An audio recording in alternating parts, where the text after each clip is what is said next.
عورت کے آنسو اس کی تکلیف میں اتنے نہیں نکلتے جتنے اسے وہ الفاظ رلاتے ہیں جس میں اس کی توہین کی گئی ہو۔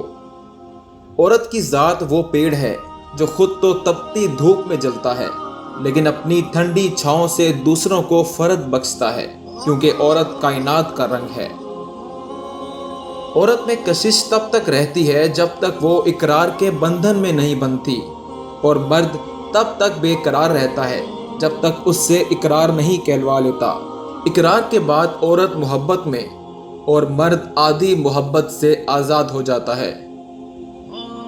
عورت جب بیٹی ہوتی ہے تو باپ کے لیے جنت کا دروازہ کھلواتی ہے، بیوی بنتی ہے تو اپنے شوہر کا آدھا پن مکمل کرواتی ہے، اور جب ماں کے درجے پر فائز ہوتی ہے تو جنت اس کے قدموں تلے رکھ دی جاتی ہے۔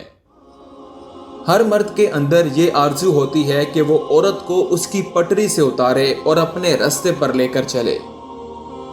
عورت کی قسمت کا انحصار اس کی خوبصورتی یا تعلیم پر نہیں، بلکہ اس کی زندگی میں شامل ہونے والے مرد پر ہوتا ہے۔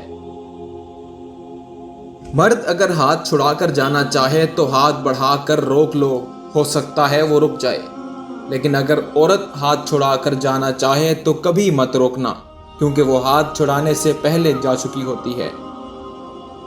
عورت کو کبھی کمزور نہ سمجھو۔ مرد کی اونچی آواز عورت کو ڈرا دھمکا سکتی ہے، لیکن عورت کی خاموشی مرد کی بنیادوں کو ہلا سکتی ہے۔ عورت کتنی بھی بہادر ہو، کتنا بھی ضبط کرنا جانتی ہو، مگر وہ ایک نگاہ ایسی ضرور چاہتی ہے جو دیکھتے ہی جان لے کہ آنکھیں تھکن سے لال ہیں یا ضبط سے۔ عورت سے محبت بہت سے مرد کرتے ہیں، مگر محبت کے ساتھ عزت بہت کم مرد دیتے ہیں۔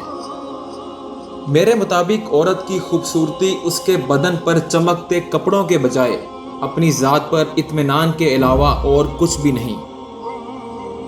کسی بھی مرد کی زندگی کا سب سے قیمتی سرمایہ اس کی نیک بیوی ہوتی ہے۔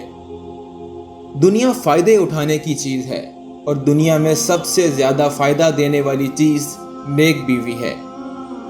عورت کو اگر وقت، محبت، اعتماد اور سب سے خاص چیز عزت دی جائے تو وہ جان دے سکتی ہے، مگر بے وفائی نہیں کر سکتی۔ عورت کبھی بھی مرد شناس نہیں رہی، ہمیشہ مکار، منافق، جھوٹے مردوں سے دھوکہ کھا کر مخلص مرد کو دھوکہ دے کر اپنا انتقام لیا ہے۔ مرد اور عورت کا رشتہ بھی کتنا عجیب ہے، مضبوط اتنا کہ 3 لفظوں سے جڑ جاتا ہے، اور کمزور اتنا کہ 3 لفظوں سے ٹوٹ جاتا ہے۔ مجھے ایک عورت کو دیکھ کر دکھ ہوتا ہے، جب اس کی ساکھ پر دھبا لگتا ہے تو وہ اسے مٹانے کے لیے داڑھی بھی نہیں رکھ سکتی۔